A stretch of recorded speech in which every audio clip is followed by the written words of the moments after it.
Right, so today we're at Manhize Iron Plant here in Mvuma. Amazing work that is being done here. It's a plant that should have been built 8 years ago. Apparently there was an investor of Tingshan who wanted to put up an iron smelting plant 8 years ago in Zimbabwe, but unfortunately the former president Robert Mugabe refused for that investment to be done. What is interesting is apparently there was $8 billion that had been set aside to be put in Zimbabwe or in Indonesia, and so Zimbabwe lost out. 4 million was supposed to go to Zimbabwe, and then the other 4 million was supposed to go to Indonesia. So eventually that investment went to Indonesia, and Indonesia became the second biggest producer of iron in the world, iron and steel. What is interesting is that they were making $1 billion from just iron. But after that, they started making 24 billion, according to what the Indonesian president said in Davos. So Zimbabwe lost an opportunity there. But this time, the investment has been put in, and we hope that we're going to be able to take Zimbabwe from an industry that is below $1 billion in iron to over 20 billion in steel, like we saw with Indonesia, because the same amount of investment, 1.3 billion, has been put in so far, and it will become the biggest iron smelter in Africa, and thereafter it will become the biggest iron smelter in the world. So we're going to see what is happening here. It's a brilliant and a beautiful Zimbabwe story that we're hearing. I think it's a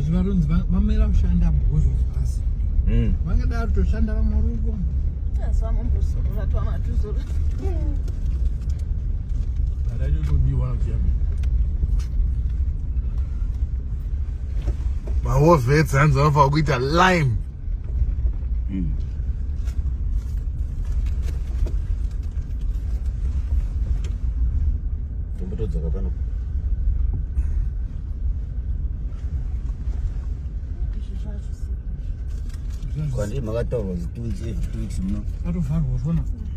pane gomba rakaipaka raipinda motikari dzese.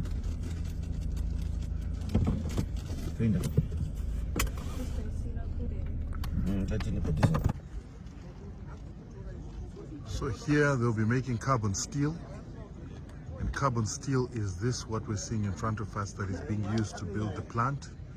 Is also what is used in railways, buildings, construction of dams, construction of buildings.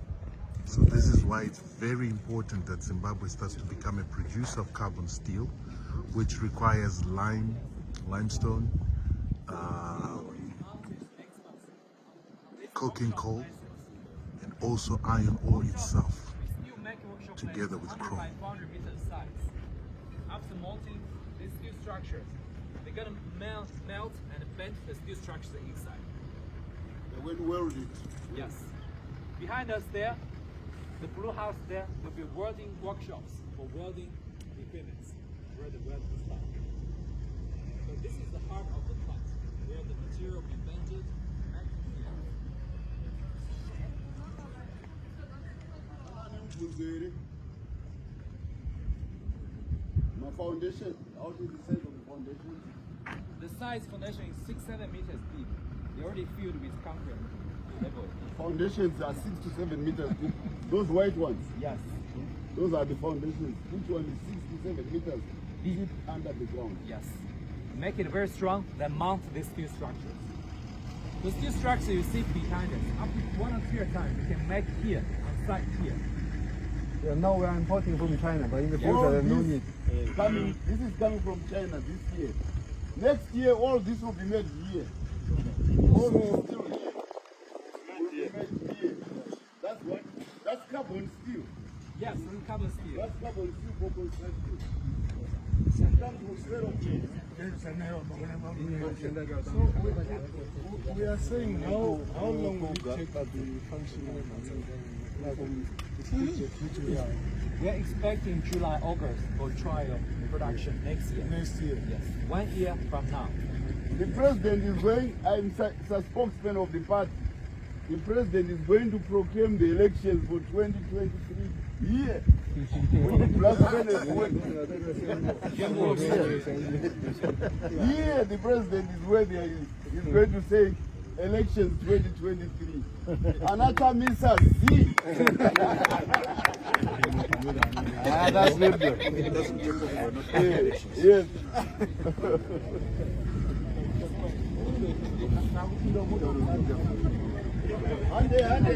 So this plant is going to be important in that it's going to be making this type of steel, which is carbon steel that is made from limestone, chrome or ferrochrome, together with iron ore and coking coal.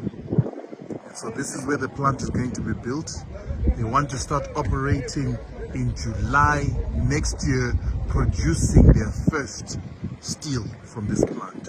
It's going to start with 1.2, which is almost the size of what Zisco steel was at its peak. Then it is going to multiply that by almost 10 to become the biggest steel plant in Africa and also in the world. This is the power of what is happening here. And they are looking for skilled artisans here. They are looking for boiler makers, welders, steel engineers. So what we understand is that this plant should have started 8 years ago, but the project was rejected by the previous president and the criminals around him. And so we missed out on an opportunity to have a division or a sharing of $8 billion between us and Indonesia. In Indonesia, where Indonesia got its investment and developed the second biggest steel making industry in the world, while Zimbabwe remained stagnant. The Indonesian president was in Davos, where he was explaining that they used to earn about $1 billion from iron ore, but the moment they started making steel, they were able to grow their industry from $1 billion to 24 billion. And that is the multiplier effect that Zimbabwe lost out on then. However, it seems like we are well on our way now to developing an industry of the same magnitude with the investment that has gone into this steel mill, the steel plant here in Manhize. The new dispensation is producing results.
This tank, 30 tons. 30 tons. So this one. Yes, maybe they need like 3 or 4 times, maybe 4. Okay. So you put cement from there. Coming in there.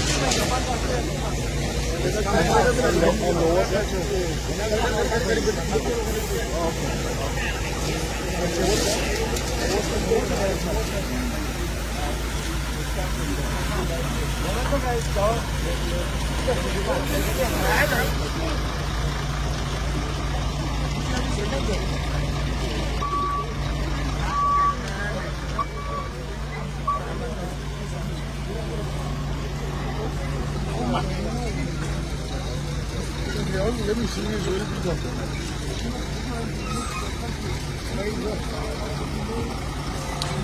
So as you can see, this is the construction that is taking place here in Manhize. This construction of the plant is taking place here. They're mixing their own concrete over here. And then the concrete that is then mixed is then taken through to build the plant. And they expect to be finished building this plant to a capacity of 1.2 million tons of steel by next year in August. And this is the work that is taking place here. Amazing work. They're also building a Manhize city around here. They expect it to be bigger than Bweru. So these are the developments that are taking place in Zimbabwe. Unbelievable work. And like we were saying before, a similar plant was developed in Indonesia, and it immediately gave Indonesia $24 billion worth of increase to their GDP because of turning iron into steel. And with this investment of 1.3 billion that will then go up to 4 billion, we are having exactly the same prospect in Zimbabwe of starting to produce $24 billion. Of starting to produce $24 billion in iron in Zimbabwe. And we understand from Ambassador Mchangwa that there was a steel plant that produces 4 million tons of steel that was bombed in Ukraine. And with that shortage of steel from that particular plant, Zimbabwe might actually have a windfall to start producing the same. Skills are required to man and work in this plant. Right, so just a few weeks ago, I think last week, we heard about blast furnaces that were coming from Durban, came through from China, went through to Durban. Those are the blast furnaces that are there. They've come through to Manhize, or what a lot of people are saying to the Mvuma steel plant. So that's where we are today. Not only is that what is happening, if you look behind me, there are yellow equipment that are in the ground there. We'll also see them. But that yellow equipment is actually digging up under the ground, and we're seeing that under the ground there's already boilers that have been put there, and a lot of equipment that's already underground where we are standing right now. So this is what is happening here in Mvuma. Let me take you through it a little bit. So part of the steel that Zimbabwe will be manufacturing is this steel that is being used in the construction process here. And as we were saying, a lot of what has been happening here is happening underground and has already been covered underground, like what you're seeing over here. So a lot of work has already gone into this plant. That's why it's planning to be opened by next month. A lot of these are holes that have already been filled concrete and this rebar. A lot has already taken place. A lot has already happened. Look at it. And this construction process that you're seeing here, that is jobs. That is economic activity that is at play. And in future, when we begin to make our own steel, and already a lot of this concrete that is coming here is concrete that is already being produced here in Zimbabwe. That is a multiplier effect on our GDP. That's economic activity. So we must celebrate this level of economic development. This is economic development. So the pillars that we're seeing, they come all the way underground. And that steel that they're putting up there, that is what we're going to be manufacturing. Construction of dams, construction of buildings, construction of so many things. This is why this steel is so important, because it drives industry, it drives construction in the world.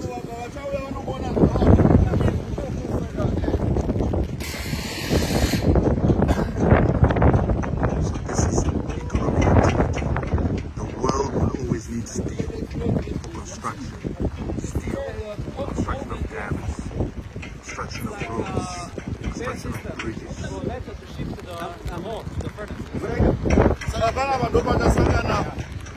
Zvavachatera o zvosanganiswa nekoku inobva kuwange zvoputwa zvomixwa pano zvokandwa mublast furnace ndomo zoiswa mbuto yacho. Blast furnace ndobvuto.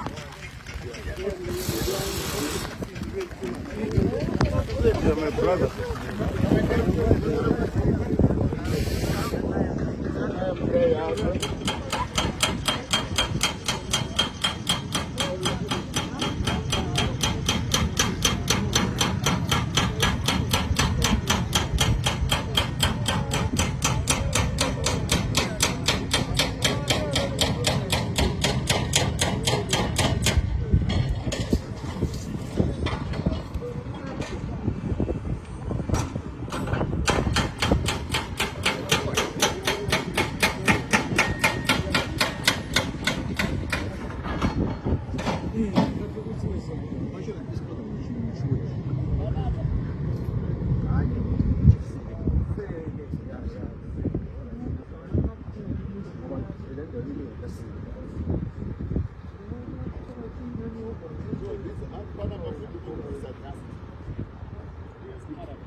So EMA requires this machine to make a vacuum clean, remove the dust. Even the water we use will be recycled. No waste of water. Yes.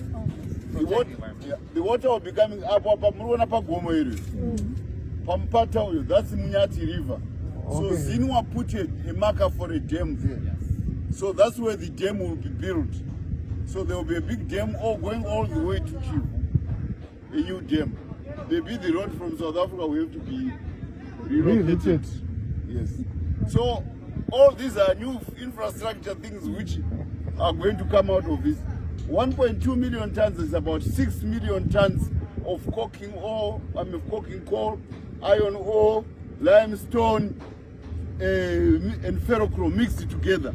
So there will be 6 to 7 million tons of new load for the railway lines. You can see how now there's a balance sheet for the railway line for NRZ. That's why they are now talking of building new railway lines. And we are going to 20 million tons, so there will probably be 60 million tons of movement within Zimbabwe. Yes. Of all those things. You can imagine, and the railway line now is carrying 2 million tons. We are now going to go to 60 million tons in the next 5 to 7 years. Now this will become a major industrial powerhouse in the whole world. We'll be in the top 5 or the top 6, top 7, top 8. China number 1, maybe India number 2, America number 3, Japan number 4, maybe Zimbabwe in the same group with Russia, Turkey and others. That's where we are going to be in steel production. And you see the excavator. For the big excavator I have 7. For the tipper truck I have 22. For the plant, we have 7 again. The equipment is brand new from China. It's very good. Has do the job. Nothing second hand. Everything which you are seeing here is brand new. Yes. Remember, I told you this is the #1 company making steel in the world. They don't cut corners. They make the best.